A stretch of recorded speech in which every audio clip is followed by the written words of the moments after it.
Hello everyone, हामी चाहिँ grade 12 को फिजिक्स हेरिरहेका छौँ र ग्रेड 12 को फिजिक्सको हामी इम्पोर्टेन्ट सोल्युसन्सहरू जुन एक्जाम्समा आएको सोधिएको क्वेसन्सहरू छ त्यसको हेरिरहेको थियौँ र आज हामी युनिट 1 वेब्स एन्ड अप्टिक्सको chapter 3 waves in pipes and स्ट्रिङ्सको बारे हेर्न गइरहेका छौँ है त के कुराहरू छ यसको सर्ट क्वेसन्सहरू लङ क्वेसन्सहरू त्यसै गरी न्युमेरिकल पोर्सन्सहरू चाहिँ के कस्तो सोधिरहेछ भन्ने कुराहरू हेर्छौँ। यहाँनिर हाम्रो chapter 3 waves in pipes and स्ट्रिङ्सको स्टार्ट गरौँ। पहिलो क्वेसन भनेको हाम्रो 2074 मा पनि सोधिएको क्वेसन हो र 2068 मा पनि यो क्वेसनलाई चाहिँ सोधिएको छ है। जो इम्पोर्टेन्टै क्वेसन हो कि जस्तो पनि लाग्छ कहिलेकाहीँ हेर्दाखेरि। प्र्याक्टिस गर्नु चाहिँ पर्यो के क्वेसन हो कस्तो हो न्युमेरिकल्सहरू चाहिँ प्र्याक्टिस गरेरै जानुपर्छ है त। ल सर्ट क्वेसन्सहरू क्वेसन के छ भने the frequency of a fundamental node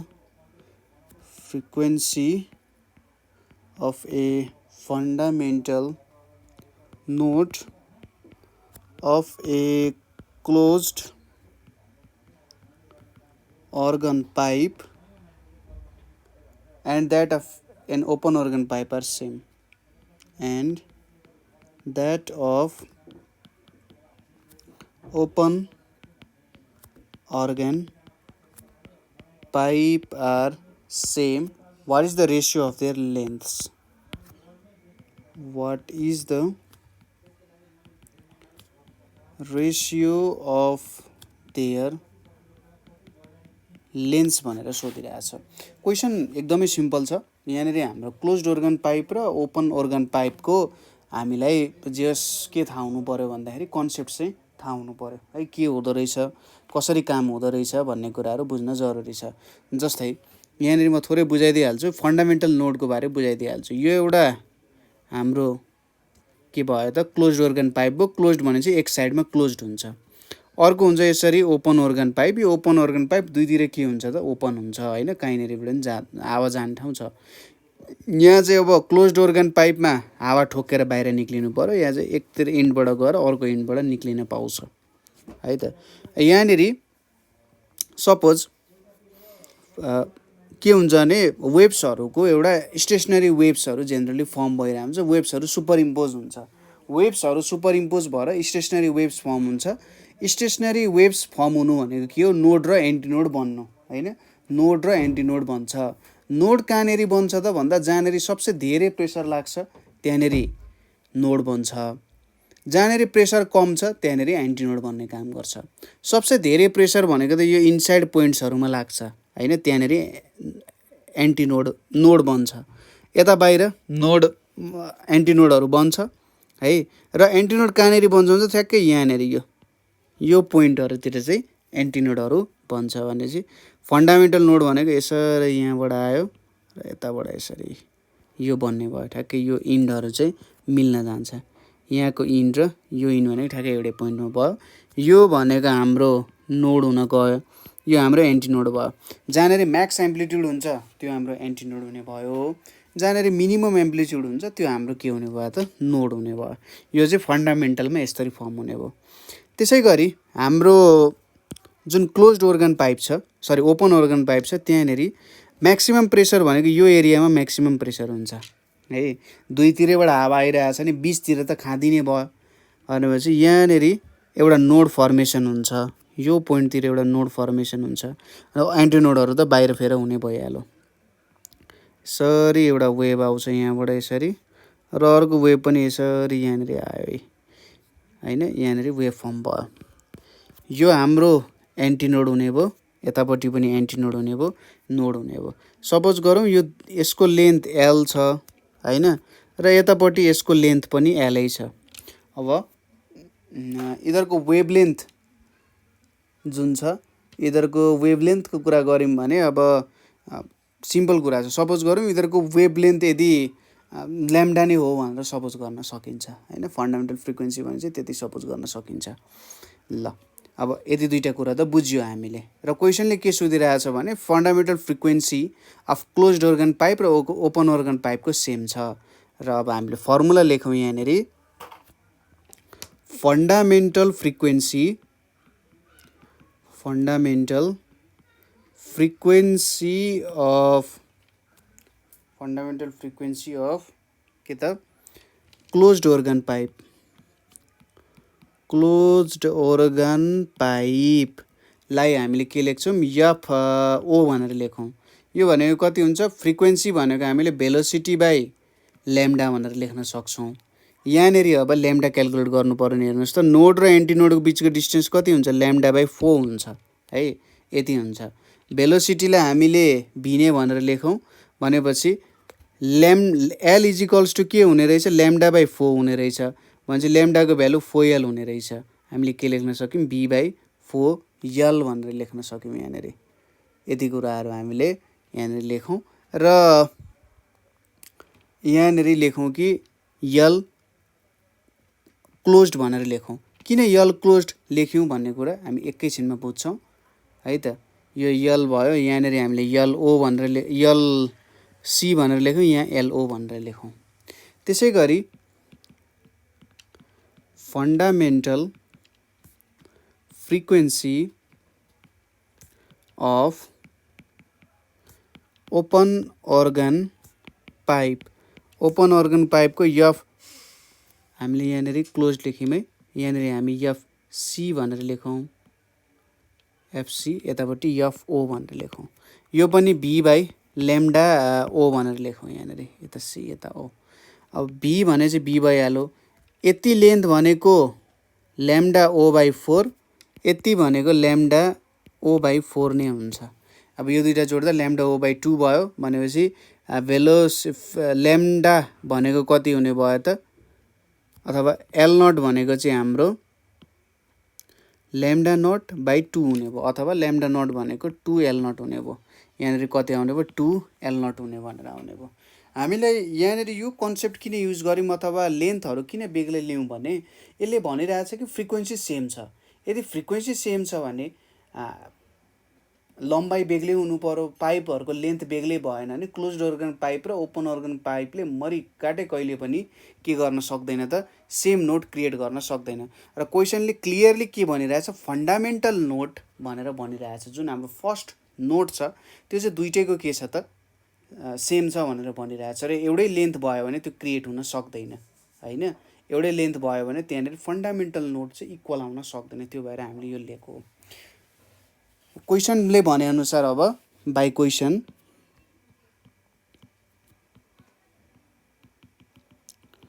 F0 is equals to FC भनेर लेख्न सकिन्छ।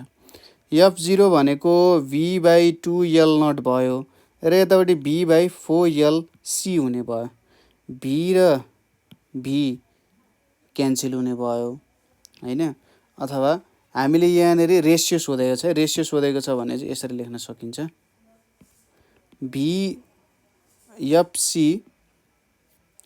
FC by F0 equals to के हुन्छ त, यहाँनिर FC बाई F0 भनेको हाम्रो FC भनेको V बाई 4LC छ र यहाँनिर V बाई 2L0 भनेर छ। यो दुइटा क्यान्सल भयो, यतापट्टि के आउँछ त, 2L0 माथि जान्छ, यहाँनिर 4LC आयो। यसको मतलब L0 बाई 2LC हुने भयो। अब हामीले क्वेसनले के दिएको छ, F0 is equals to FC भनेर दिएको छ होइन। यो बाई क्वेसनलाई चाहिँ हामीले यहाँनिर सार्नु पर्यो भनेपछि के लेख्न सक्यो, यहाँ L0 equals to 2 times LC हुनु पर्यो। यसको मतलब जुन हाम्रो यदि क्लोज्ड organ पाइपको लेन्थ 1 मिटर हुन्छ भने हाम्रो ओपन organ पाइपको लेन्थ त्यसको ठ्याक्कै डबल हुनु पर्यो भनेर यसले बताइरहेछ। यदि सेम फ्रिक्वेन्सी हामीलाई चाहिएको छ भने ठ्याक्कै हाम्रो के हुनु पर्यो त, ओपन organ पाइपको लेन्थ चाहिँ डबल हुनु पर्यो भनिरहेछ। यसरी हामीले यो क्वेसनलाई चाहिँ सल्भ गर्न सकिन्छ। यो फिगर बनाउनु दुईटा, ठ्याक्कै यसरी फिगर बनाउने, L0 LC भनेर लेख्ने होइन, र यसरी तपाईँले ठ्याक्कै यो तरिकाले काम गर्नु भने तपाईँको 2 नम्बर चाहिँ आउँछ। त्यसपछि नेक्स्ट क्वेसन छ, क्वेसन नम्बर 2 भनेको हाम्रो एउटा 2073 को सेट सीमा पनि सोधेको छ र सेट डी को क्वेसनमा पनि सोधेको छ होइन। दुई पटक दुईटै ठाउँमा सोधिसकेको छ। र के सोधेको छ भने by what factor does the velocity of transverse wave in string does the velocity of transverse wave in string change with the tension? Change with the tension in the stretched string is increased by 4 times भनेर छ। यहाँनिर के छ भने question पढौँ। By what factor does the velocity of transverse wave in string change with the tension in stretch string increase by 4 times. यसले के भन्यो, सपोज एउटा स्ट्रिङ छ, त्यो स्ट्रिङमा हामीले सर्टेन एउटा टेन्सन दिन्छौँ, त्यो सर्टेन एउटा लेन्थ छ, त्यसको एउटा सर्टेन भेलोसिटीमा त्यहाँनिर एउटा ट्रान्सभर्स वेभ फर्म हुन्छ अथवा त्यो ट्रान्सभर्स वेभ ट्रान्सफर हुन्छ। अब त्यहाँनिर हामीले के गर्यौँ भन्दा 4 टाइम्सले चाहिँ फोर्स बढायौँ अथवा स्ट्रिङलाई 4 गुणा बढी तन्काउने काम गऱ्यौँ भने त्यहाँनिर अब जुन हाम्रो के छ त भेलोसिटीमा कस्तो खालको चेन्ज आउँछ, कतिले चेन्ज आउँछ भनेर सोधिरहेको छ है। क्वेसन एकदमै सजिलो छ। ल यसको सोलुसन हेरौँ। सोलुसनमा हामीले के लेख्नु पर्यो भने velocity of wave in STRE velocity of wave in stretched string कति हुन्छ त? Velocity of wave in stretched string भनेको चाहिँ V = T बाई म्यू हुन जान्छ, यो 1 भयो। T भनेको के हो त? हाम्रो टेन्सन भयो। तपाईँले लेख्नु पनि सक्नुहुन्छ। T भनेको हाम्रो टेन्सन भयो, म्यू भनेको हाम्रो के भयो त? मास पर लेन्थ हुने भयो। ठिक छ, यो हाम्रो पहिलो भयो अरे। लेट अब के लेखौँ, let V dash be velocity of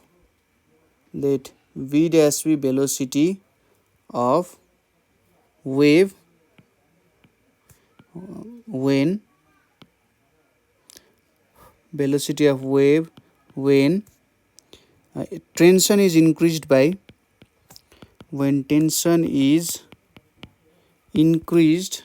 by 4 times भनिरहेछ। टेन्सनलाई 4 टाइम्स बढायो भने के हुन्छ?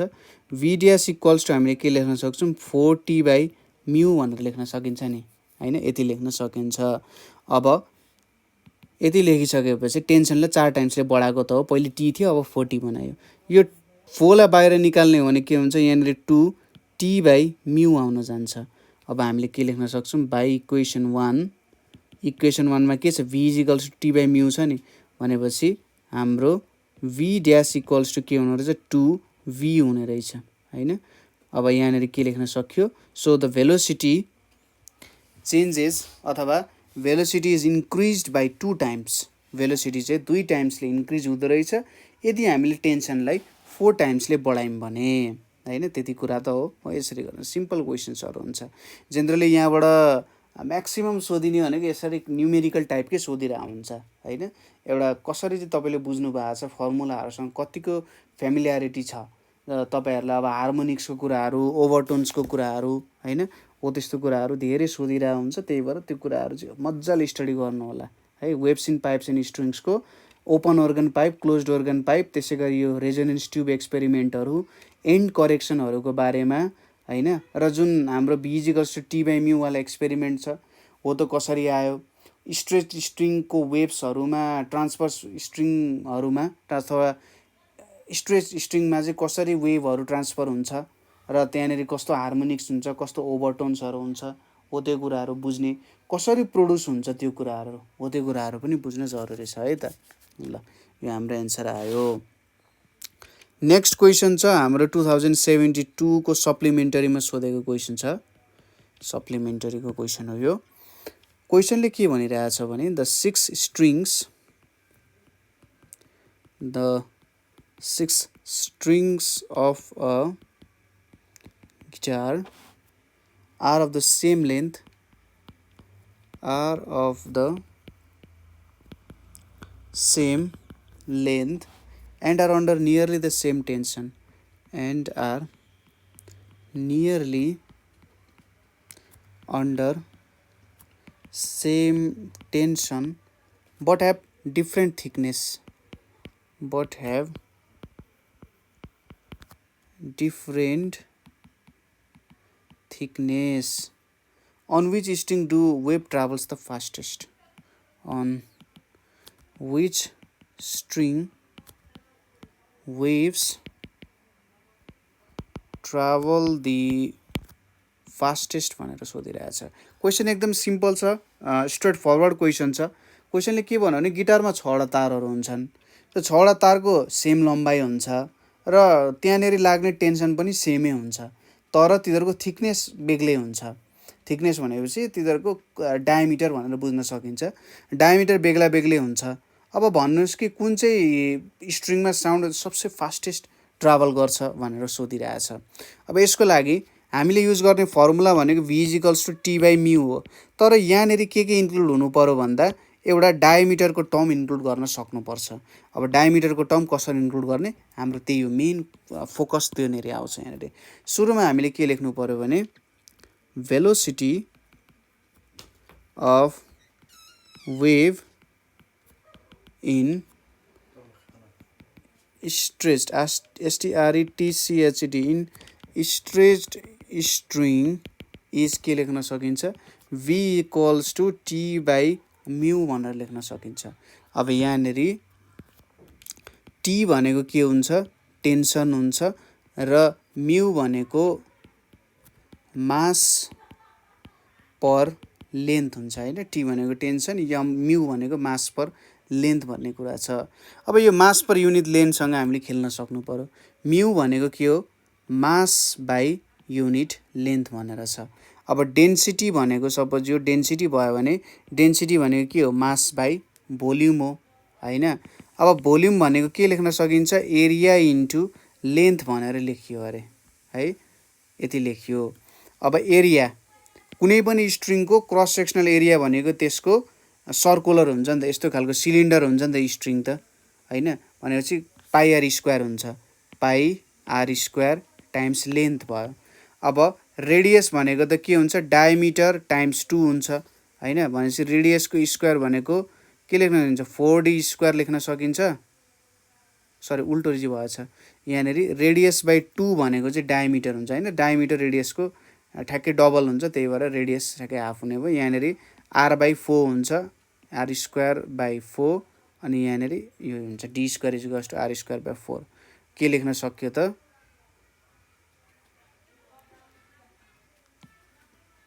यहाँनेरि हाम्रो ठ्याक्कै यस्तो चाहिँ हुन्छ है, मैले सिधै लेखेँ, पाइ भयो, यहाँ d/2 को होल स्क्वायर हुन्छ इन्टु यल हुन्छ, यो भनेको यम, यहाँनेरि πd² इन्टु यल इन्टु 4 हुन गयो। ठिक छ, न्युमेरिकली चाहिँ यसरी हुन्छ। ल अब यही कुरा हामीले यममा यहाँनेरि त डेन्सिटी छ, अब density times πd² into L divided by 4 गर्नु पर्यो, इक्वल्स टु यम हुन्छ। कति आयो त भ्यालु, यहाँनेरि पाइ 5 into πd² into L divided by 4 भनेर आयो यहाँ, इन्टु यल छ। अब यल क्यान्सल भयो, म्यूको भ्यालु कति आयो त, πd² into row divided by 4 भनेर आयो। अब यो भ्यालु सब्स्टिट्युट गरौँ, v = के छ, t/μ छ, यहाँनेरि के आउँछ, t/πd² रो बाई 4 आयो, इक्वल्स टु यहाँनेरि 4t आयो, यतापट्टि πd² रो आयो। अब 4 ला बाहिर निकाल्दा 2, यसलाई निकाल्दा d आयो, यतापट्टि t/रो इन्टु पाइ भनेर आयो। ठिक छ, भेलोसिटी भनेको यति हुँदो रहेछ। यहाँबाट के देख्न सकिन्छ भने यो d भनेको डायमिटर भयो, जसको डायमिटर थोरै छ त्यसमा भेलोसिटी धेरै हुन्छ हैन, अथवा हामीले लेख्न सक्छौँ velocity is inversely proportional to diameter भनेर लेख्न सक्छौँ। ठिक छ, अब सबसे सानो डायमिटर त थिनेस्ट स्ट्रिङको हुन्छ नि त, मोटो स्ट्रिङको डायमिटर धेरै हुन्छ, थिन स्ट्रिङको डायमिटर थोरै हुन्छ, त्यही भएर velocity is greatest in velocity is greatest in the thinnest string भनेर लेख्न सकिन्छ। ठिक छ, सबैभन्दा धेरै भेलोसिटी चाहिँ थिनेस्ट स्ट्रिङमा लेख्न सकिन्छ। यहाँनिर कतै कतै थोरै यो डी स्क्वायरको भ्यालु लेख्न गल्ती भयो होला, तर यसरी चाहिँ ठ्याक्कै करेक्ट न्युमेरिकल ल्याउन सकिन्छ। तपाईँहरूले यो स्टेप्सहरू पनि देखाउनु होला, कसरी फर्मुला आयो भनेर। तपाईँले लेख्न सक्नुहुन्छ let R be the radius of string भनेर लेख्न सक्नुहुन्छ। यदि आर चाहिँ रेडियस भयो भने यसरी स्टार्ट गर्न सक्नुहुन्छ तपाईँले। यो लेखिसकेपछि तपाईँले let R be radius of string, rho be its density यसरी लेख्न सक्नुहुन्छ है। l be its length भनेर त यहाँनिर लेखिसक्नुहुन्छ यहाँनिर है त। l be its length भनेर लेख्न सक्नुहुन्छ। m be its mass भनेर पनि लेख्न सक्नुहुन्छ है। यसरी लेख्नु होला। अब अर्को क्वेसन आउँछ 2072 को सप्लिमेन्टरीको क्वेसन छ यो। यो क्वेसनले के भनिरहेछ भने how does the pitch of an organ pipe change with temperature. How does the pitch of organ pipe change with temperature भनेर भनिरहेछ है त। क्वेसनले के भन्यो, organ पाइपको टेम्परेचर चेन्ज अनुसार पिचमा कस्तो खालको चेन्ज आउँछ भन्ने कुरा यहाँनिर सोधिरहेछ हैन। टेम्परेचर चेन्ज गर्यो भने पिचमा कस्तो खालको चेन्ज आउँछ भनेर यहाँनिर सोधिरहेछ। यसलाई हामीले अब ब्रेकडाउन गरौँ है त। यो हाम्रो सर्ट एन्सर क्वेसन हो, यसलाई थोरै ब्रेकडाउन गर्ने काम गरौँ हामीले। यहाँनिर सुरुमा हाम्रो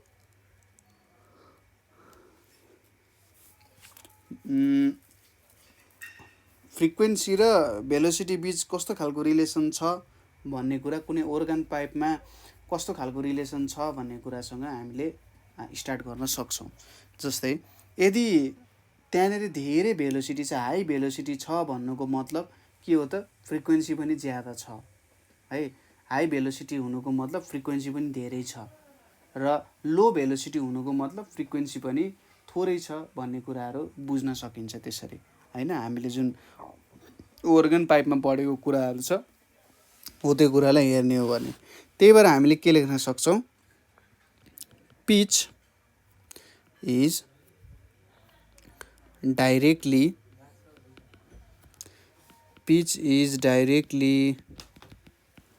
proportional to velocity of sound भनेर भन्न सकिन्छ है। Pitch is directly proportional to velocity of sound भनेर लेख्यौँ भने इन एयर भनेर पनि थपिदिउँ न त, in air. Frequency is directly proportional to velocity, यो भयो हाम्रो 1। अब हामीले के लेख्न सक्छौँ, by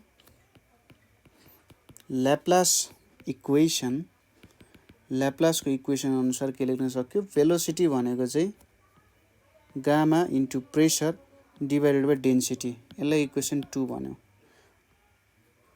for 1 mole of ideal gas we have, 1 mole ideal gas छ भने त्यसको लागि के गर्न सकिन्छ, पिभी इक्वल्स टु आरटी भनेर गर्न सकिन्छ। अब भोल्युम भनेको के हो, डेन्सिटी भनेको मास बाई भोल्युम भयो भनेपछि भोल्युम भनेको हामीले के लेख्न सक्छौँ यहाँ, मास, भोल्युम भनेको चाहिँ हाम्रो mass by density equals to RT भनेर लेख्न सक्यो हैन। अब यहाँनिर हामीले रो भनेको के लेख्न सक्यौँ त, पिएम डिभाइडेड बाई आरटी भनेर लेख्न सक्यो है त। यति लेख्न सक्यो पिएम बाई आरटी। अब हामीले के लेख्न सक्यौँ, V equals to gamma P divided by PM into RT भनेर टिआरै लेख्यो। ठिक छ, आरटी टिआर एउटै कुरा हो, यति लेख्यो। यहाँनिर अब क्यान्सल हुने कुरा के छ, पी र पी क्यान्सल भयो, भेलोसिटी भने चाहिँ के लेख्न सक्यो, गामा आरटी बाई एम भनेर लेख्न सक्यो। अब यहाँनिर वी इक्वल्स टु मैले गामा आर बाई एम एकतिर राखेँ, रुट अन्डर टी एकतिर राखेँ। अब गामा भनेपछि कुनै एउटा भ्यालु छ भने गामाको भ्यालु सेम भयो, अथवा हामीले एउटा सर्टेन कन्डिसन होइन, अब त्यो मोनोएटमिक ग्यास छ भने त्यो एउटा कुरा भयो, एयर मात्रै भयो, डाइएटोमिक भयो भने एउटा केस भयो। अब आर भनेको त युनिभर्सल ग्यास कन्स्ट्यान्ट हुने भयो, कन्स्ट्यान्ट हुने भइहाल्यो। यता तलको यम भनेको एउटा सर्टेन मास अफ ग्यास छ, त्यसलाई लिइरहेछौँ। यसलाई के लेख्न सक्यो, v is equals to K times root T, अथवा v is directly proportional to root under temperature. Velocity चाहिँ टेम्परेचर अनुसार चेन्ज हुन्छ, हामीले अगाडिको च्याप्टरमा पनि स्टडी गरिसकेका छौँ होइन। टेम्परेचर बढ्यो भेलोसिटी बढ्यो, एयरमा है, टेम्परेचर घट्यो भेलोसिटी घट्यो। अब यहाँबाट के थाहा पाइयो, यसलाई मैले कति इक्वेसन लेख्न सक्छु, इक्वेसन 3 भनेर लेख्न सकेँ। अब इक्वेसन 3 लेखिसकेपछि from equation 1 and 3, from equation 1 and 3 के लेख्न सक्यो, frequency is directly proportional to root under temperature भनेर लेख्न सकिन्छ होइन। फ्रिक्वेन्सी चाहिँ directly proportional to square root of temperature भनेर लेख्न सकिन्छ। त्यसैले यदि टेम्परेचर बढाइयो भने तपाईँले फाइनल्ली कन्क्लुजन के लेख्ने हो भने, hence we have seen that frequency is directly proportional to square root of temperature होइन। Frequency is directly proportional to square root of temperature. So if the temperature increases frequency also increases, and if temperature decreases frequency also decreases. ठिक छ, हो यो कुराहरू चाहिँ तपाईँहरूले बुझ्नुपर्ने हुन्छ। एयरको टेम्परेचर अनुसार डिपेन्डेन्ट हुन्छ यहाँनिर। जस्तै अगाडि त हामीले के भनेको थियौँ भन्दा, हावा फ्रिक्वेन्सी त सोर्ससँग डिपेन्डेन्ट हुन्छ, हावाको भेलोसिटीसँग कसरी डिपेन्डेन्ट हुने भयो। यहाँनिर बुझ्ने कुरा के हो भन्दाखेरि, जुन हाम्रो पाइप छ त्यो पाइपमा यदि हावाको टेम्परेचर धेरै छ भने त्यहाँनिर हामीले थोरै फोर्स दियौँ भने पनि धेरै एयर डिस्प्लेस हुनसक्छ होइन।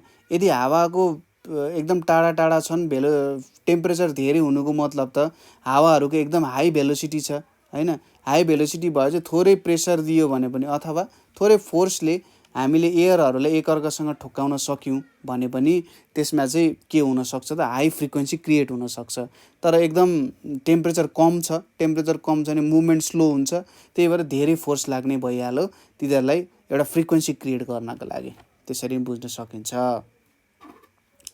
नेक्स्ट क्वेसन भनेको हाम्रो 2071 को सप्लिमेन्टरीमा सोधेको क्वेसन के सोधिरहेछ भने, does the frequency of sound, does the frequency of sound produced in organ pipe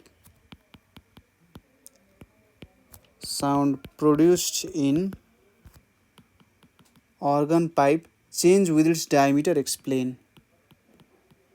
Change with its diameter explain भनेर सोधिरहेको छ। सायद यो क्वेसन हामीले अगाडि पनि गरिसक्यौँ, माथिल्लो क्वेसनभन्दा एक स्टेप माथिको। त्यही तरिकाले तपाईँले फलो गर्ने। भेलोसिटी भनेको के हो त भन्दा टी बाई म्यू हो, एक्सप्लेन गर्ने टी भनेको के हो, म्यू भनेको के हो, म्यू भनेको एम बाई यल भनेर लेख्ने होइन। सब स्टेप माथिको जे क्वेसन छ त्यही क्वेसनलाई यसरी ठ्याक्क मिलाउँदै मिलाउँदै तपाईँले लेखेर काम गर्न सक्नुहुन्छ। ठिक छ, त्यही क्वेसन हो, त्यसलाई नै मिलाएर तपाईँले लेखेर काम गर्न सक्नुहुन्छ। अलिकति सोध्ने तरिका मात्रै बेग्लै हो है त। अर्को क्वेसन भनेको हाम्रो 2071 को सेट सीमा सोधिएको क्वेसन छ। के सोधिरहेछ भने, what happens to the frequency, what happens to the frequency of transverse vibration, to the frequency of transverse vibration of a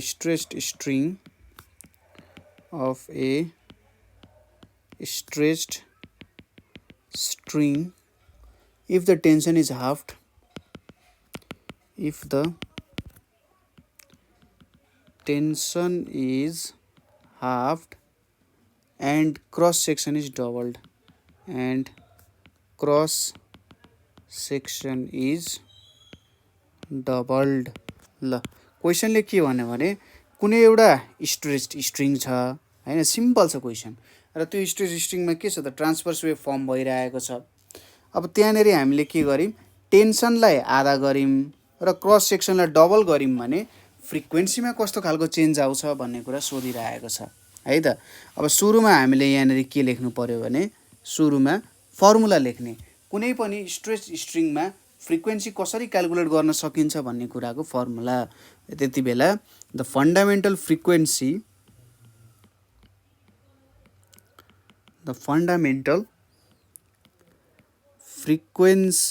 of stretched string is के लेख्न सकिन्छ, F equals to 1/2L root under T by mu भनेर लेख्न सकिन्छ होइन। 1/2L root under T by mu भनेर लेख्न सकिन्छ। अब यहाँनिर 1/2L छ, root under T by mu छ, ल ठिक छ। अब म्यू भनेको के हो, यहाँनिर तपाईँले टी भनेको यति हो, टेन्सन हो, म्यू भनेको मास पर युनिट लेन्थ हो, एल भनेको लेन्थ हो भन्ने कुरा चाहिँ लेख्नु पर्यो होला। म्यूको भ्यालु के हुन्छ, मास बाई लेन्थ भनेर लेख्न सकिन्छ होइन, मास बाई लेन्थ भनेर लेख्न सकिन्छ। अब मास भनेको के हो, भेलोसिटी इन्टु डेन्सिटी हो, यहाँनिर यल छ, velocity volume into density, density भनेको के हुन्छ, यसलाई यतिकै छोडिदिने। अब भोल्युममा चेन्ज गरौँ, भोल्युम भनेको के लेख्न सकिन्छ, एरिया इन्टु लेन्थ लेख्न सकिन्छ, इन्टु डेन्सिटी बाई यल हुने भइहाल्यो, यल र यल क्यान्सल हुने भयो, एरिया इन्टु डेन्सिटी चाहिँ म्यूको भ्यालु लेख्न सकिने रहेछ। Finally F is equals to के लेख्न सक्यो, 1/2L T by area into density हुने भयो। अब के गरौँ भने लेट के लेख्न सक्यो, लेन्थ बी यहाँनिर let T be halved and area be doubled, then F dash equals to के लेख्न सक्यो, 1/2L टीलाई हाफ गर्ने, टी/2 गर्ने, एरियालाई डबल गर्ने होइन त, यही त भन्न खोज्यो। यति गरियो भने 1/2L यहाँनिर टी/4A इन्टु रो हुन्छ, र 4 बाहिर गयो भने 1/2 आयो, यहाँनिर 1/2L छ, यतापट्टि टी/A इन्टु रो हुन्छ। अब के लेख्न सकिन्छ, 1/2 इन्टु एफ लेख्न सकिन्छ, F dash equals to. Finally यहाँबाट के देख्यो भने यदि हामीले एरियालाई डबल गऱ्यौँ र टेन्सनलाई आधा गऱ्यौँ होइन, एरियालाई डबल गरेर टेन्सनलाई आधा गऱ्यौँ भने फ्रिक्वेन्सी के हुने रहेछ, हाफ हुने रहेछ भन्ने कुरा यहाँबाट देखिन्छ। त्यही हो, फर्मुलासँग कसरी खेल्न सकिन्छ भन्ने कुरा नै यहाँनिर डिपेन्ड गर्छ, मेन कुराहरू है त। ठ्याक्कै न्युमेरिकल जस्तो क्वेसन्सहरू छ नि यो होइन, हो त्यही भएर सजिलैसँग बुझ्न सकिन्छ। नेक्स्ट क्वेसन भनेको हाम्रो 2071मा सोधेको छ। 2071मा a tuning fork produces a feeble sound, a tuning fork produces a feeble sound भनेर सोधेको छ। But when it is pressed against a table,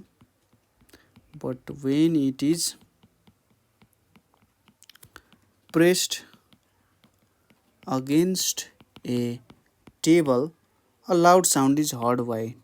A loud sound is heard.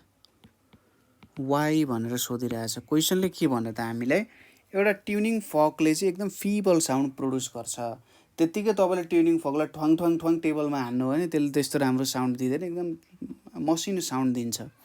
तर त्यसलाई नि एउटा टेबलमा प्रेस गर्नु भयो भने त्यसले एकदम ठुलो साउन्ड हियर गर्छ भनेर भनिरहेछ। के हुन्छ होला त भन्दा यहाँनिर मेन कुरा भनेको, किनभने एउटा रेजोनेन्सको कुराहरू यहाँनिर दिन सक्छ।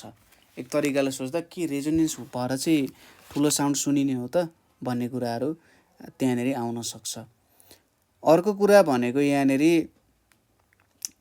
इन्टेन्सिटीको कुराहरू आउन सक्छ होइन।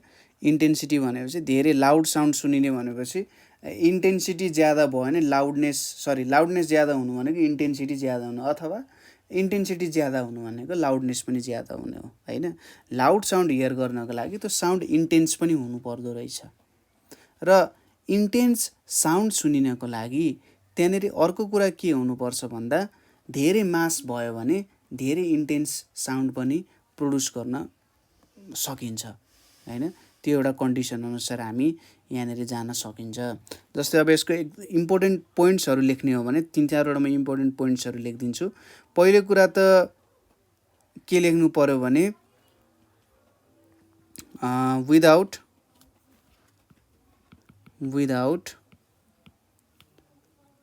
pressing in an obstacle,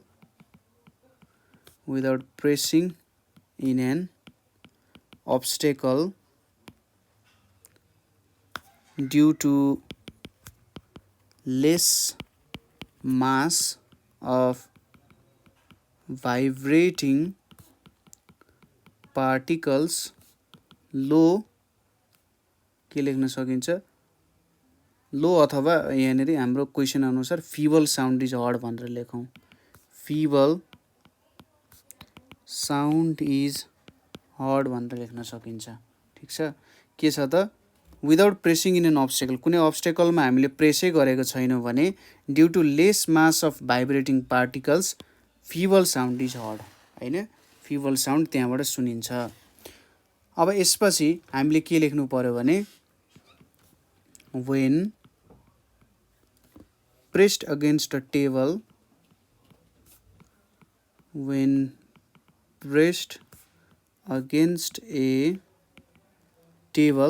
loud sound is heard,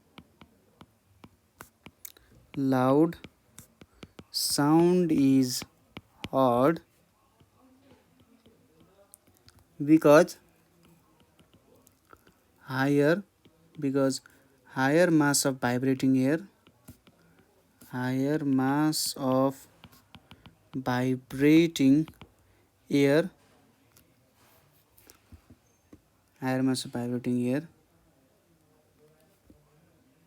is present भनेर लेख्न सकिन्छ।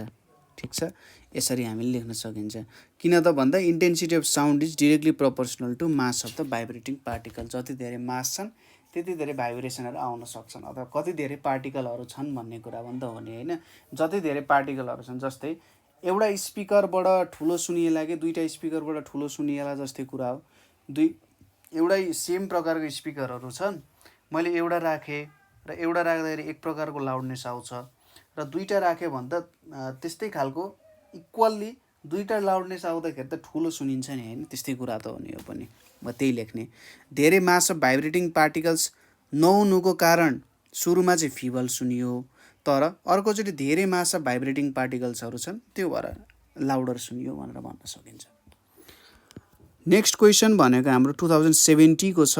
Why sounding board used in instrument, why is sounding board used in string instrument भनेर सोधिरहेछ। कुनै पनि एउटा स्ट्रिङ इन्स्ट्रुमेन्टमा साउन्डिङ बोर्ड किन युज भइरहेको छ त भनेर क्वेसन गरिरहेछ। यसको एन्सर हेरौँ यहाँनिर। Sounding board used in string instrument, जस्तै के हुन्छ भन्दाखेरि तपाईँले गिटारहरू हेर्नु भएको छ। एउटा स्ट्रिङ इन्स्ट्रुमेन्ट भन्छ, गिटार एउटा इक्जाम्पल भयो, जुन एकोस्टिक तरिकाको गिटार हुन्छ। हामीले इलेक्ट्रिकल नहेरौँ, एकोस्टिक गिटारहरू हुन्छ, त्यसमा एउटा हलो हुन्छ नि हैन, हलो पोर्सन हुन्छ ठ्याक्कै त्यो स्ट्रिङहरूको एउटा कनेक्टिङ पोर्सनमा, त्यहाँ बिचमा एउटा हलो पोर्सन हुन्छ। त्यो हलो पोर्सन किन चाहियो त भन्ने कुरा चाहिँ यसले सोधिरहेको छ। जस्तै हलो पोर्सन नहुनु र हुनुमा के डिफरेन्स हुन्छ भन्ने कुरालाई हामीले पक्रिन सक्नु पर्यो। हलो पोर्सन नहुँदाखेरि यो हुन्छ र हलो पोर्सन हुँदाखेरि चाहिँ यसरी फाइदा पुऱ्याउँछ भन्ने कुरा दिइसकेपछि जस एन्सर कम्प्लिट हुन्छ। दुई तरिकाका कन्ट्रास्टिङ कुराहरूलाई गरेर गर्नु पर्यो। एकातिरबाट हामीले जस एन्सरलाई डाइभर्ट गर्न सक्छौँ, कि त हामीले भन्नु पर्यो हलो भएन भने यो हुन्छ, अथवा हामीले कसरी स्टार्ट गर्न सक्छौँ भने हलो भयो भने यो हुन्छ, हलो भएन भने त्यो कुरा फुलफिल हुन सक्दैन हैन। हो त्यसरी पनि भन्न सकियो। यहाँनिर अब हलो भयो भने के हुन्छ भने त्यहाँनिर त अलि ठुलो हुन्छ नि, भाँडो ठुलो हुन्छ। त्यो ठुलो भाँडामा के हुन्छ, धेरै एयर हुन्छ हैन। त्यहाँनिर त्यतिकै भ्याक्युम त रहँदैन, भ्याक्युम नरहेपछि त्यहाँनिर पक्कै पनि एयर छ। एयर भइसकेपछि त्यहाँनिर के गर्न सक्यो त भाइब्रेसन्सहरू ल्याउन सक्यो। स्ट्रिङ्सहरू जब भाइब्रेट हुन्छन्, स्ट्रिङ भाइब्रेट हुँदा स्ट्रिङ आफैमा ट्रान्सभर्स वेभ प्रड्युस गर्छ, तर त्यसले आफ्नो वरिपरि पनि त वेभ छोडिरहेको हुन्छ। हो त्यो वेभ उसले छोडिसकेपछि के हुन्छ भने त्यहाँनिर जुन एयर छ त्यो एयर पनि भाइब्रेसनमा आउँछ।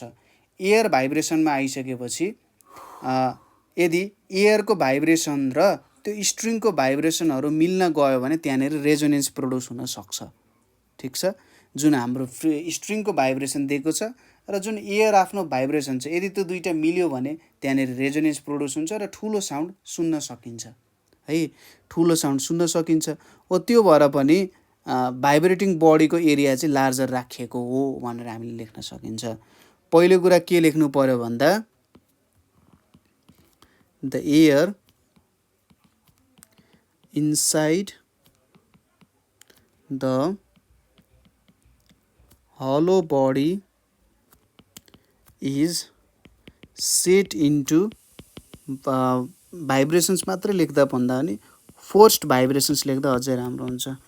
Is set into forced vibrations along with strings. हामीले त जबरजस्ती त्यो हावामाथि फोर्स लगाइरहेछौँ नि त होइन। फोर्स्ड भाइब्रेसन भनेको हामीले कुनै एक्सटर्नल फोर्स चाहिँ प्रोभाइड गरिरहेछौँ त्यहाँनिर, त्यो कुरा भयो।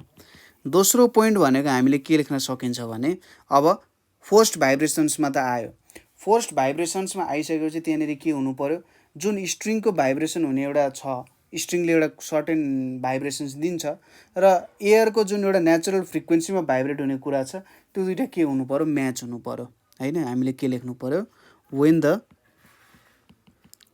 Frequency of vibrating air, when the frequency of vibrating air becomes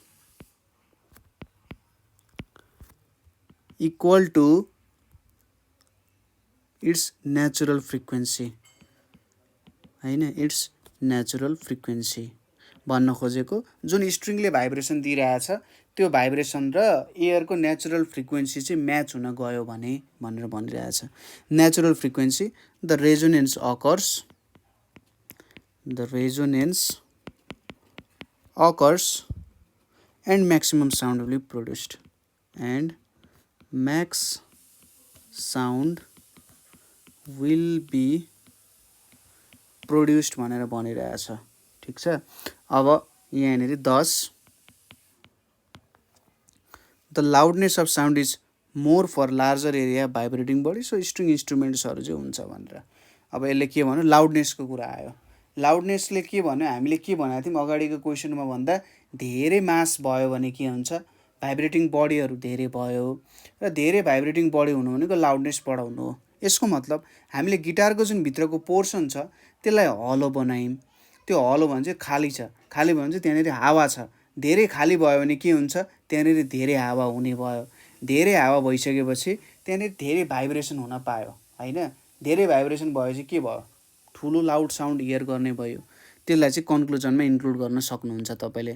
10 के लेख्न सक्नुहुन्छ भने तपाईँले sound is more for larger area of vibrating body, के अरे त sound is more for larger area of vibrating body because more the vibrating particles present more will be the loudness होइन। More the vibrating particles present more will be the loudness भनेर त्यसरी conclude गर्नु भने ठ्याक्कै तपाईँको यहाँनिर कोटा पनि पुग्छ। यहाँनिर यो एउटा फर्स्ट पोइन्टले तपाईँले के एन्सर दिन खोज्नु भएको त्यो कुरा प्रष्ट भयो।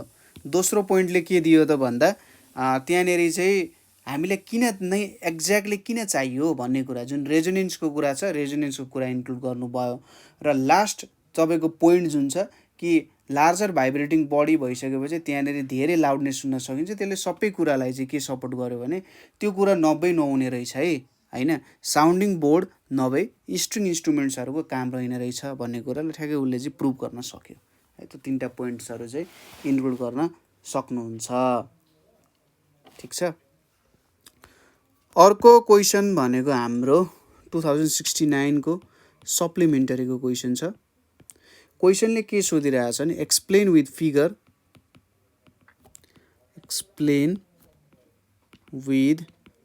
Figure the formation of second overtone the formation of second overtone in an open organ pipe. In an open organ pipe. अब यहाँनेरि सेकेन्ड ओभरटोन भनेर सोधिरहेछ, ठिक छ।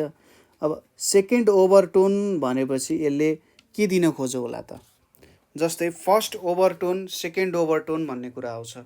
अर्को भनेको हार्मोनिक्स। हामीले यहाँनेरि बुझ्नुपर्ने कुराहरू भनेको एउटा हार्मोनिक्सको कुरा बुझ्नुपर्छ, अर्को ओभरटोनको कुराहरू बुझ्नुपर्ने हुन्छ है। यहाँनेरि फर्स्ट हार्मोनिक्स भनेको चाहिँ फर्स्ट हार्मोनिक्स यो ओपनको कुरा भइरहेछ। फर्स्ट हार्मोनिक्स हुन्छ, सेकेन्ड हार्मोनिक्स हुन्छ, थर्ड हार्मोनिक्स हुन्छ है। यो कुराहरू बुझौँ। थर्ड, फोर्थ, फिफ्थ, सिक्स्थहरू हुनसक्छ। मैले जस्ट एउटा सर्फेसली देखाइरहेको छु। यदि तपाईँले ठ्याक्कै यो कुरा बुझ्नु भएको छैन भने चाहिँ फिजिक्सको भिडियोजहरू कन्सल्ट गर्नु होला। यो ओभरटोनहरू सम्बन्धी नेपाल अनलाइन स्कुलमा पनि छ। अब त्यो बुझ्नु भएन भने अरूतिर कन्सल्ट गरेर हेर्न पनि सक्नुहुन्छ है। यहाँनिर फर्स्ट सेकेन्ड छ। अब ओभरटोन भनेको चाहिँ सेकेन्ड हार्मोनिक्सदेखि फर्स्ट ओभरटोन सुरु हुन्छ। फर्स्ट हार्मोनिक्स भनेको फन्डामेन्टल फ्रिक्वेन्सी हुन्छ है। फर्स्ट हार्मोनिक्स भनेको फन्डामेन्टल फ्रिक्वेन्सी हो। र अब ओभरटोन भनेको के हो भन्दा पहिलो फर्स्ट फन्डामेन्टल फ्रिक्वेन्सीभन्दा एक स्टेप माथि गएपछि मात्रै तपाईँले ओभरटोन्सहरू गेन गर्न सक्नुहुन्छ, ठिक छ। टोन माथिको टोन जस्तो भयो क्या ओभरटोन भनेको चाहिँ, एउटा माथि अर्को साउन्ड थपे जस्तो हो होइन हो। त्यही भएर फन्डामेन्टल फ्रिक्वेन्सीभन्दा जब तपाईँ माथि जानुहुन्छ त्यसपछि ओभरटोन आउँछ, ठिक छ। फर्स्ट हार्मोनिक्स भनेको हाम्रो फन्डामेन्टल फ्रिक्वेन्सी भयो। अब त्यो हाम्रो ओभरटोन हुने भएन। त्यही भएर फर्स्ट ओभरटोन सेकेन्ड हार्मोनिक्स भनेको हाम्रो फर्स्ट ओभरटोन हुन्छ। यो भनेको हाम्रो फर्स्ट ओभरटोन भयो। थर्ड हार्मोनिक्स भनेको सेकेन्ड ओभरटोन भयो, ठिक छ। अब अर्को कुरा ओपन अर्गन पाइपमा मात्रै हामी हेरिरहेछौँ है। फर्स्ट हार्मोनिक्स भनेको यहाँनिर एउटा नोड बन्छ, सेकेन्ड हार्मोनिक्स भनेको दुईवटा नोड बन्छ, थर्ड हार्मोनिक्स भने चाहिँ तिनवटा नोड बन्छ।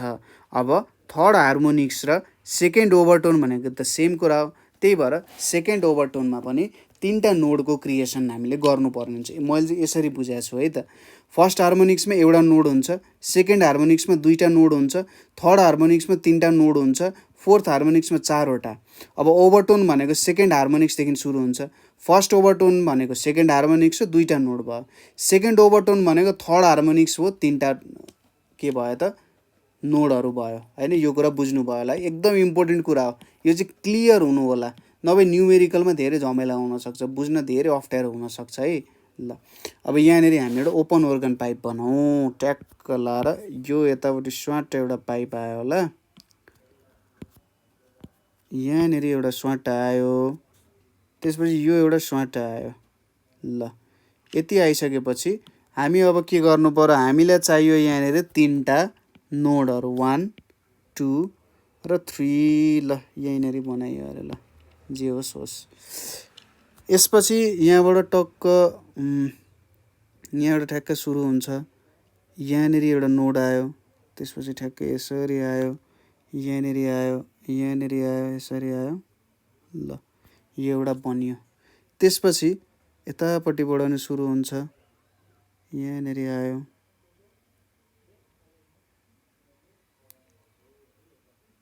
ल यसरी आइपुग्यो। यो भनेको त स्टेसनरी वेभहरू फर्म हुन्छ नि त होइन पाइपमा। यहाँनिर अब देख्न सकिहालिन्छ हामीले एउटा नोड, दुईवटा नोड, तिनवटा नोड, यहाँनिर बाहिर एन्टी नोड छँदैछ। अब क्वेसन के सोधिरहेछ, explain with figure the formation of second overtone भनिरहेछ, ठिक छ। अब थोरै सेकेन्ड ओभरटोनको बारे डिस्क्रिप्सन दिने, सेकेन्ड ओभरटोन लेख्ने। सेकेन्ड ओभरटोनमा के हुन्छ त, two antinodes are formed at ends र 3 नोड्स आर फर्मड भनेर लेख्ने। तिनवटा नोड्सहरू फर्म हुन्छ। अब अर्को के लेख्नु पर्यो, let lambda be wavelength, F be its frequency and L be length of pipe भनेर लेख्ने, ठिक छ। एललाई लेन्थ भनेर मान्यौँ भने यो हाम्रो स्वाट यो एल भनेको लेन्थ भयो। अब यहाँनिर हेर्नुहोस्, यो डिस्टेन्स भनेको कति हुन्छ, एन्टिनोड र नोड बिचको डिस्टेन्स λ/4 हुन्छ। नोड र नोड बिचको डिस्टेन्स भनेको λ/2 हुन्छ, किनभने यहाँनिर एन्टिनोड हुन्छ। एन्टिनोड र नोड बिचको डिस्टेन्स λ/4, फेरि यो एन्टिनोड र यो नोड बिचको डिस्टेन्स कति हुन्छ, λ/4, λ/2 भयो। त्यसै गरी यो र यो एन्टिनोडको बिचको डिस्टेन्स λ/2 र यहाँनिर अब नोड र एन्टिनोड छ, यिनीहरू बिच भनेको λ/4। अब कति हुने भयो त, here L is equals to के लेख्न सकिन्छ, λ/4 प्लस λ/2 प्लस λ/2 प्लस λ/4 लेख्न सकिन्छ। यो भनेको कति आउँछ, λ/4 प्लस λ/4 भनेको λ/2 भयो। यो λ/2 प्लस λ/2 भनेको λ, यो भनेको 3 λ/2 आयो। भनेपछि हामीले के लेख्न सकिन्छ, λ इक्वल्स टु 2l/3 भनेर लेख्न सकिन्छ है। नाउ फ्रिक्वेन्सी भनेको भेलोसिटी बाई λ हुन्छ। λ भनेको के छ, 2l/3 छ, कति भयो त 3v/2l चाहिँ हाम्रो के हुने भयो, फ्रिक्वेन्सी हुने भयो। अथवा यहाँनिर 2 लेख्नु पर्यो हामीले सेकेन्ड ओभरटोनको लागि f2 भनेर लेख्न सकिन्छ।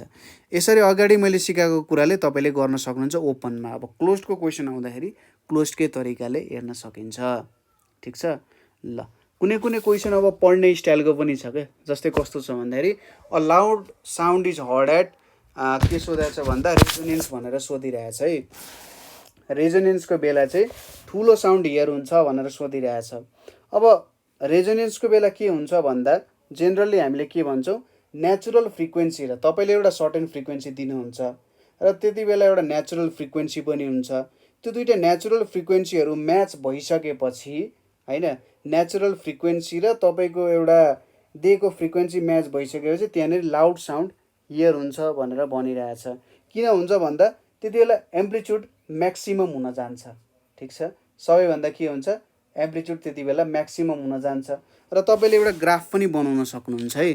त्यस्तो क्वेसन सोध्दाखेरि एउटा यसरी ग्राफ बनाइदिने, हाम्रो यहाँनिर सर्ट यसरी एउटा ग्राफ जान्छ, यो हाम्रो फ्रिक्वेन्सीको ग्राफ हुन्छ। सपोज यतापट्टि मैले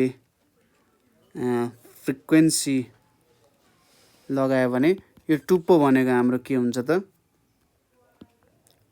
यहाँनिर हाम्रो f0 हामीले लगायौँ भने यो हाम्रो फन्डामेन्टल यो हाम्रो रेजोनेन्स फ्रिक्वेन्सी हुन्छ, म्याक्सिमम फ्रिक्वेन्सी हुन्छ। अब यताउता जान थालेपछि यसमा चेन्ज आउन थाल्छ होइन। हामीले के लेख्न सक्यो भन्दाखेरि म्याक्सिमम एम्प्लिट्युड हुन्छ, ठिक छ। म्याक्सिमम एम्प्लिट्युड हुन्छ, natural frequency of the vibrating body भयो। र म्याक्सिमम एम्प्लिट्युडले भाइब्रेट हुनु भनेको के हो त, त्यसलाई रेजोनेन्स भनिन्छ। रेजोनेन्समा के हुन्छ, ठ्याक्कै कम्प्रेसन मिल्छ, रेयर फ्याक्सन मिल्छ। फिगरेटिभली अर्को तरिकाले जाने हो भने यसरी यो एउटा वेभ भयो, त्यसै गरी अर्को वेभ पनि यसरी नै गइरहेछ, यहाँ हेर्नुहोस् है, यसरी गइरहेछ। यदि यो दुईवटा मिट भयो भने के हुन जान्छ त, यसरी एउटा वेभ आउन जान्छ, यसरी एउटा वेभ आइदिन्छ। अब यो वेभमा के छ त हेर्नुहोस् त, एम्प्लिट्युड त इधर दुईटाको सम छ। यदि यसको एम्प्लिट्युड a1 हो र यसको एम्प्लिट्युड a2 हो भने यसको एम्प्लिट्युड भनेको चाहिँ के हुन्छ त, a1 प्लस a2 हुन्छ है। के भयो, एम्प्लिट्युड धेरै पनि हुने भयो। र के भयो त, एम्प्लिट्युड धेरै भइसकेपछि जस्तै कस्तो कुरा भयो भने तपाईँ पिङ खेल्दै हुनुहुन्छ, पिङ खेल्दाखेरि तपाईँको सानो भाइले ठेल्यो भने त तपाईँ धेरै टाढा जान सक्नु हुँदैन। तर कोही एकदम ठुलो होइन भीमले आएर ठेल्यो भने त के हुन्छ, ठ्याक्कै तानेर धेरै टाढासम्म तपाईँलाई पुर्याउन सकिन्छ नि। यो पनि त्यस्तै हो। कस्तो भयो भन्दा एम्प्लिट्युड धेरै भइसकेपछि उसले पार्टिकलमा धेरै भाइब्रेसन ल्याउन सक्छ है। पार्टिकलमा धेरै भाइब्रेसन ल्याउन सक्नुको मतलब के भयो त, लाउडनेस बढी हुनसक्छ। यदि हामीले सेम मास अफ पार्टिकल्सहरू अथवा सेम नम्बर अफ पार्टिकल्सहरू लिन्छौँ भने त्यहाँनिर हामीले जस धेरै भाइब्रेसन गर्न सकियो, यदि रेजोनेन्स ल्याउन सकियो भने है, हो त्यस्तो काम गर्न सकियो। त्यसपछि हाम्रो अर्को क्वेसन भनेको, यो क्वेसन चाहिँ 2068 मा सोधेको छ है। क्वेसन के थियो भन्दा loud sound is heard at resonance why. हामीले के लेख्नु पर्यो, सुरुमा रेजोनेन्सको डेफिनेसन लेख्ने, ठिक छ। सुरुमा हाम्रो जुन की टर्म छ नि रेजोनेन्स, त्यसलाई डिफाइन गर्ने, के हो त रेजोनेन्स भनेको भनेर। र त्यसपछि लेख्ने रेजोनेन्स कसरी हुन्छ भनेर लेख्ने। सुरुमा के लेख्नु पर्यो, वाट इज रेजोनेन्स भनेर लेख्ने, वाट इज रेजोनेन्स भनेर लेख्ने। त्यसपछि के लेख्ने, how resonance occurs, how resonance occurs and what happens in that, अथवा के हुन्छ त्यहाँनिर वाट ह्यापन्स भनेर लेख्ने। ठिक छ, यति लेखिसकेपछि हाम्रो इन्टेन्सिटीको कुरा यहाँनिर जोड दिने। इन्टेन्सिटी धेरै हुन्छ, एम्प्लिट्युड धेरै भने इन्टेन्सिटी धेरै पनि बढाइदिन्छ भनेर लेख्ने र फाइनली हामीले हाम्रो एन्सर चाहिँ कम्प्लिट गर्न सक्छ यहाँनिर है त। अर्को क्वेसन भनेको के छ, अलिकति डिफ्रेन्ट खालको क्वेसन छ है। मैले सुरुमा हेर्दा नि यो क्वेसन थोरै डिफ्रेन्ट जस्तो लागेको थियो। 2067 मा सोधेको क्वेसन छ, is the wave speed, is the wave speed the same as the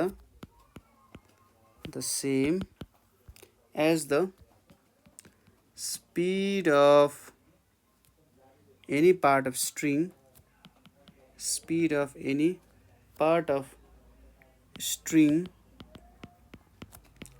for transverse waves भनेर सोधिरहेछ।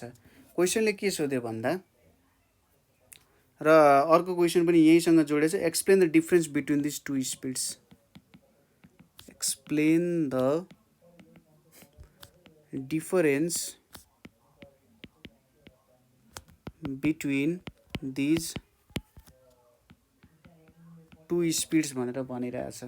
के भन्यो त भन्दा, is the wave speed the same as the speed of any part of string for transverse waves, explain the difference between these two speed भनेर सोधिरहेछ। जस्तै यहाँनिर अब क्वेसनलाई बुझ्न जरुरी छ। पहिलो कुरा के लेख्यो, वेभ स्पिड। वेभ स्पिड भन्ने कुरा र एउटा वेभ स्पिडमा दुईटा कुराहरू जोडेर आउन सक्छ। एउटा भनेको पार्टिकलको भेलोसिटी पनि जोडिन्छ है, अर्को भनेको वेभ भेलोसिटीको कुराहरू पनि त्यहाँनिर जोडिन आउँछ। ठिक छ, पार्टिकल भेलोसिटी र वेभ भेलोसिटीको कुराहरू त्यहाँनिर जोडिन आउँछ। जस्तै अब यसलाई लेख्नु पर्यो भने सुरुमा होइन यो स्पिड डिफ्रेन्ट हुन्छ भनेर लेख्नु पर्यो। सुरुमा त नो भनेर लेख्न सक्यो, no the wave speed is not same as the speed of any part of string for transverse wave भनेर लेख्न सक्यो। त्यति तपाईँले लेख्नु होला है। इजबाट लेखिदिने, इज र द छोडिदिने र अरू जस्ताको त्यस्तै सेम, यति कुराहरू।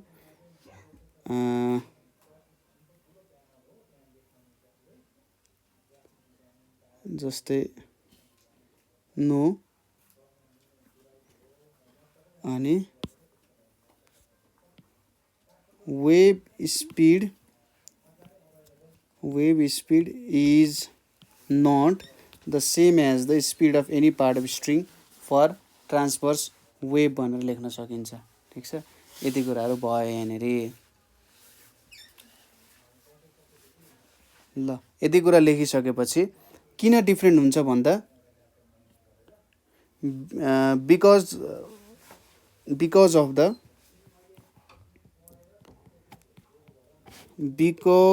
The difference of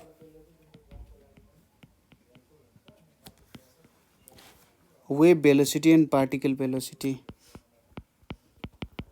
wave velocity and particle velocity भनेर लेख्न सकिन्छ है त। अब यति लेखिसकेपछि तपाईँले के गर्नु पर्यो भने, ट्रान्सभर्स वेभहरूमा के हुन्छ, ट्रान्सभर्स वेभ भनेको जस्तै सपोज यतापट्टि माथि पार्टिकल्सको भाइब्रेसन हुन्छ नि, वेभ चाहिँ यतातिर ट्राभल गरिरहेको हुन्छ। ठिक छ, यतातिर इनर्जी ट्राभल गरिरहेको हुन्छ र यतामाथि पार्टिकलको भाइब्रेसन छ है त, पर्पेन्डिकुलरली भाइब्रेसन गरिरहेको हुन्छ है। पर्पेन्डिकुलर डिरेक्सनमा एउटा पार्टिकल भेलोसिटी माथितिर छ, यतापट्टि वेभ भेलोसिटी छ है, र पर्पेन्डिकुलर डिरेक्सनमा छ। अब यहाँनिर के छ, speed of wave is greater than the speed of vibrating particles of the string. अथवा यसले के भनिरहेछ, जुन इनर्जी यहाँबाट ट्राभल गरिरहेछ त्यो इनर्जी ट्राभल गर्ने रेट जुन छ त्यो चाहिँ पार्टिकलको भाइब्रेटिङ भेलोसिटी भन्दा ज्यादा हुन्छ भनेर लेख्नु पर्यो। पहिलो पोइन्टमा तपाईहरुले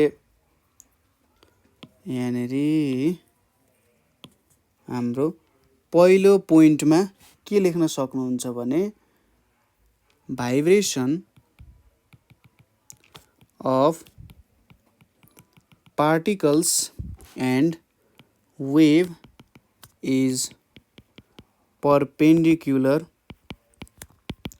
to each other हैन के हुन्छ perpendicular to each other हुन्छ अब perpendicular to each other भनिसकेपछि त्यसपछि के लेख्न सकियो त भन्दा the speed of wave is greater than speed of vibrating particles of string भनेर पनि यहाँनिर लेख्न सकिन्छ ठीक छ यहाँ चाहिँ के हुन्छ vibrating particles of string को भेलोसिटी पार्टिकल्सहरुको भेलोसिटी चाहिँ वेभ भेलोसिटी भन्दा अलिकति कम नै हुन जान्छ भन्ने कुराहरु यहाँनिर हामीले लेख्न सक्छौं है यो क्वेशन्सहरु भयो अरु क्वेशन्सहरु जेनरली अब जस्तै why are all the string instruments produced with hollow boxes अगाडि नै हामीले हेरिसक्यौं why sounding board used in instrument भने जस्तै भयो ठीक छ हो यो कुराहरु आउँछ यहाँनिर त्यसैगरी कहिलेकाहीँ सोध्छ कि कोहीले गाउँदा गाउँदै सिसै फुटाइदिन्छ त्यो कसरी हुन्छ त भन्दा नेचुरल फ्रिक्वेन्सीहरुको कुरा आउँछ जस्तै सिसाको आफ्नो एउटा नेचुरल फ्रिक्वेन्सी हुन्छ त्यो नेचुरल फ्रिक्वेन्सी र गाउनेको फ्रिक्वेन्सी म्याच भयो भने त्यो सिसामा के आउन जान्छ रेजोनेन्स आउँछ एकदमै धेरै भाइब्रेसन हुन्छ र त्यो भएर चाहिँ सिसा फुट्छ त्यसैगरी सोल्जर्सहरुलाई किन मार्च गर्न दिदैन कुनै पनि ब्रिजमा भन्दाखेरि ब्रिजको एउटा सर्टेन फ्रिक्वेन्सी हुन्छ त्यो ब्रिजको सर्टेन फ्रिक्वेन्सी र सोल्जर्सको मार्च गर्ने फ्रिक्वेन्सी म्याच भयो भन्दा के हुन्छ त्यो ब्रिज रेजोनेन्समा जान्छ र ब्रिज भत्किन सक्छ त्यही भएर ल अब चाहिँ मार्च नगर है भनेर अलिकति जस सोल्जर्सहरुलाई फुका छोडिदिन्छ यताउता अलि मजाले नै दौडिन्छन् त्यो बेलामा हैन हो त्यो भयो कहिलेकाहीँ अब what do you mean by resonance भन्ने क्वेशन्सहरु पनि सोधिन सक्छ है हो त्यो कुराहरु भयो र अर्को क्वेशन्सहरु जेनरली भनेको एन्ड करेक्सन किन नेसेसरी छ भनेर सोधिन सक्छ कहिलेकाहीँ एन्ड करेक्सन किन नेसेसरी छ भन्दा एउटा एक्सपेरिमेन्टबाट के थाहा पाइयो भने हामीले जेनरली के पढ्छौं यो एउटा पाइप भयो यो पाइप भयो भने हामीले ठ्याक्कै यो पाइपको टुप्पोमा के बन्छ त एन्टिनोड बन्छ भनेको थियौं तर एक्सपेरिमेन्ट एउटा रेलिक भन्ने मान्छेले चाहिँ के थाहा पायो भन्दा होइन ठ्याक्कै टुप्पोमा बन्दैन थोरै बाहिर चाहिँ बन्छ भनेर भन्यो अब बाहिर थोरै बन्छ भनिसकेपछि फिजिक्स फेल खाने भयो त्यो भएर उले के गर्यो भन्दा एन्ड करेक्सनको कुरा ल्यायो होइन के गर्ने यो लेन्थ पनि छ हामीसँग लेन्थमा अब थोरै यो एन्ड करेक्सन पनि जोड्दिउँ न त भनेर उले हाम्रो जुन रेजोनेन्स ट्युब एक्सपेरिमेन्टको कुराहरु छ हो त कचाकुचुक सबै कुराहरु त्यहीनेरि जोडिन गयो है एन्ड करेक्सन किन चाहियो मेनली एन्ड करेक्सन किन चाहियो त भन्दा हाम्रो जुन एन्टिनोडहरु छ एन्टिनोड भनेको पाइपको टुप्पोमा बन्नु पर्ने हो तर थोरै बाहिर बन्दियो त्यो भएर एन्ड करेक्सन चाहिँ चाहिएको हो भनेर हामीले लेख्नु पर्छ अब फोर्स्ड र फ्री भाइब्रेसनको डिफरेन्सेसहरु त तपाईहरुको जिब्रोमै अड्किरा होला फोर्स्ड भाइब्रेसन भनेको त्यहाँनेरि हामीले फोर्स लगायौं सपोज एउटा पेन्डुलम हल्लिरहेछ त्यो पेन्डुलम त हावामा राखियो भने के हुन्छ त्यतिकै रोकिन सक्छ अब चन्द्रमामा गएर एक्सपेरिमेन्ट गर्ने अहिले पैसा छैन के गर्ने यहाँ भाइब्रेट भइरहेको हुन्छ त्यसलाई त्यही गतिमा अथवा त्यही फ्रिक्वेन्सीमा भाइब्रेट गराइराख्नु पर्ने छ भने हामीले बाहिरबाट फोर्स लाउनु पर्ने हुन्छ हो त्यो फोर्स लाएर त्यसलाई पिरियोडिक मोसनमा लग्नु नै फोर्स्ड भाइब्रेसन हो फ्री भाइब्रेसन भनेको त अब वरिपरि केही पनि हावासावा केही पनि छैन उ आफ्नो ओरिजिनल फ्रिक्वेन्सीमा भाइब्रेट गरे गर्छ नि त्यसलाई फ्री भाइब्रेसन भनेर भन्न सकिन्छ है अब फोर्स्ड भाइब्रेसनको एक्जाम्पल भनेको हाम्रो जुन के भन्न सकिन्छ भन्दा एउटा म्युजिक सिस्टम अथवा हाम्रो जुन के भन्छ त्यसलाई बिट्सहरुको के हुन्छ लाउड स्पिकरहरु हुन्छ नि हो त लाउड स्पिकरहरुको साउन्डहरु आउँछ त्यसमा चाहिँ फोर्स्ड भाइब्रेसन भइरहेको हुन्छ है त्यहाँनेर कन्टिन्युअसली फोर्स लागिरहेको हुन्छ त्यही भएर तिनीहरुले एउटा सर्टेन लेभलमा म्युजिक प्रोड्युस गरिरहेको हुन सक्छन् ठीक छ र फ्री भाइब्रेसन भनेको पेन्डुलम यदि भ्याकुममा हल्लिरहेछ भने त्यो भनेको फ्री भाइब्रेसन हुने भयो है यस्तै क्वेशन्सहरु जेनरली सर्ट क्वेशन्सहरु सोध्छ ल आज हामीले के को बारेमा हेर्यौं भन्दाखेरि chapter 3 waves in pipes and स्ट्रिङ्सको सर्ट क्वेशन्सहरु बारेमा डिस्कसन गर्यौं यहाँसम्म तपाईहरुलाई कुनै ठाउँमा प्रब्लम भयो बुझ्नु भएन बुझ्न अप्ठ्यारो भयो भने तपाईहरुले हामीलाई कमेन्ट गर्न सक्नुहुन्छ अथवा 9849595895 मा कल गर्न सक्नुहुन्छ थ्यांक यू फर वाचिङ